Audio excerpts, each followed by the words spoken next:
किसान भाइयों, आज हम आपको चने की खेती का वीडियो यूट्यूब चैनल के माध्यम से दिखाने जा रहे हैं। तो आपको चने का कौन सा बीज, किस समय चने की बोनी और कौन से बीज में क्या उत्पादन रहता है, इसके विषय में, और कौन सी दवाई चने में कब डालना चाहिए, उसके ऊपर हम आपको दिखाते हैं। तो आज हम आए हुए हैं ग्राम बारौद में, बदरवास में आती है, जो सीपी जिले का एक तहसील है बदरवास। तो वहाँ के जो कृषक हैं हमारे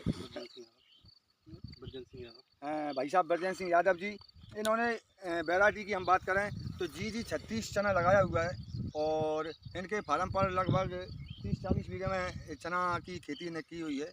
तो कहीं ना कहीं इनको आज विजिट के लिए हमको आना था इनके यहाँ, और हमको आकर के बहुत अच्छी खुशी हुई, क्योंकि इनके यहाँ जो चने की खेती हुई है हमारे हिसाब से बहुत ही अच्छी हुई है, जो कि हमारे किसान को इस चीज़ की आवश्यकता है, अधिक उत्पादन की। तो आप उस उत्पादन की बात करो चने में किसान भाइयों, तो 12 से 14 हेक्टर 12 से 14 क्विंटल पर हेक्टर के एकड़ के हिसाब से इसका उत्पादन मानेंगे आप। और इसमें आप फलियाँ देखोगे किसान भाई, अभी चालू हुई है फली लगना, घेंटी बोलते हैं इसको। तो आप देख सकते हो कि बहुत अच्छी घेंटियाँ इसमें आ रही हैं। और अभी इस चने की ये विशेषता है कि जब और घेंटियाँ लगती हैं, साथ में फूलों के साथ में और घेंटियाँ बढ़ती जाती हैं, और लास्ट तक ही इसमें दाने और घेंटियाँ चलती रहती हैं। तो ये तो इस चने के बीज की विशेषता है, काफ़ी लंबी जाती है। दूसरी चीज़ क्या है कि इसकी फटान यदि आप देखो किसान भाई, आप देख रहे हो 15 किलो बीघे का अभी किसान भाई हमारे बताएंगे चना बोया है। यदि आप एक पौधे की हाइट देखिए, कितना बड़ा एक पौधा है, आप देख सकते हो, एक ही पौधा है ये किसान भाइयों। तो इसकी फटान बहुत अच्छी होती है और हाइट भी बहुत अच्छी होती है। और दूसरी चीज़, चने में कब और क्या डालना चाहिए किसान भाई, तो आप देख रहे हो चने में किसान भाई जब 40 से 50 दिन का चना हो जाता है, तो चने में हमारा किसान भाई 3 चीज़ मुख्य रूप से डाले। एक तो कोई अच्छी कंपनी की टॉनिक, जो हमारे फसल को पोषक तत्वों की जो कमी है उसकी पूर्ति करे। दूसरी चीज़ फंगीसाइड, फफूंदनाशक दवा, जो कि हमारी जड़ और पौधे को फफूंद और सूखने से बचा सके।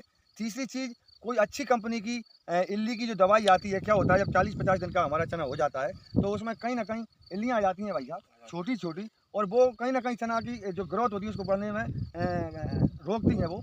तो उसको कम करने नियंत्रण के लिए किसान को एक स्प्रे करना चाहिए। और इसके बाद में जब हमारा चना 70 और 80 दिन से ऊपर का जब हो जाता है और उसमें घेंटियाँ लगती हैं, तो उसमें इल्ली का प्रकोप ज़रूर होता है, क्योंकि उस समय जब फरवरी का महीना होता है और गर्मी का टेम्परेचर जो होता है वो बढ़ जाता है। और उस टेम्परेचर बढ़ने के कारण लगभग सभी फसलों में महू और इल्ली का प्रकोप होने लगता है किसान भाइयों। तो उस समय हमारा किसान विशेष ध्यान रखे कि इल्ली के नियंत्रण के लिए हमको क्या करना है। तो इल्ली के नियंत्रण के लिए हमारा किसान भाई अच्छी कंपनी की दवा, चाहे वो कोराजन हो, चाहे फैम हो, इसी प्रकार की कोई भी अच्छी कंपनी की दवा का स्प्रे करें। दूसरी चीज़, उस समय भी हमारा किसान भाई एक फफूंदनाशक दवा आती है, उसको भी उसमें कॉम्बिनेशन करके, मिक्स करके, और एक टॉनिक के साथ तीनों चीज़ों को 80 दिन के बाद स्प्रे कराएं। जिससे क्या होगा कि जो फफूंदनाशक दवा जो होती है वो चने को सूखने से रोकेगी। जो टॉनिक आप डालोगे वो आपके चने के जो दाने उसमें चमक और दाने एक बराबर होंगे, जिससे आपकी उपज बढ़ेगी। और इल्ली की दवा जो आप डालो उससे इल्ली का नियंत्रण होगा, तो आपका चना हष्ट पुष्ट खाएगा। तो किसान भाइयों, आप देख रहे हो कि हम इस चने के खेत में खड़े हुए हैं, जो हमारे भाई साहब हमारे आगे खड़े हुए हैं।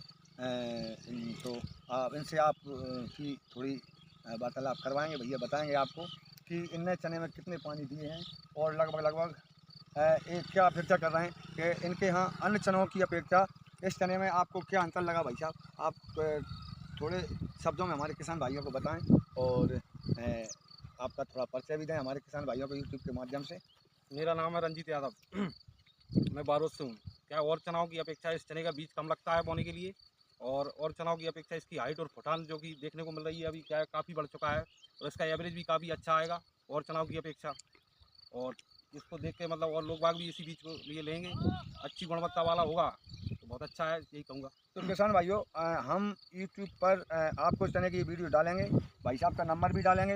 इसके उत्पादन की जानकारी कुछ दिन बाद, अब अप्रैल में मार्च अप्रैल में चने की जब कटाई और इसकी हार्वेस्टिंग जब होगी, तो उसका भी आकलन हम करेंगे, और भाई साहब से जानकारी भी लेंगे वास्तव में इस चने की, और जो हमारे घर के पुराने जो बीज होते हैं उन चने की अपेक्षा में उसके उत्पादन में एवरेज में कितना अंतर रहा, वो सारी चीज़ें हमारे भाई साहब बताएँगे आपको। और आप भी उनसे मोबाइल के माध्यम से, यूट्यूब के माध्यम से पूछ सकते हैं वास्तव में तो हमारा किसान भाई अच्छे बीजों का चयन करे और अच्छी खेती करने के लिए थोड़ी निगरानी बनाए रखे।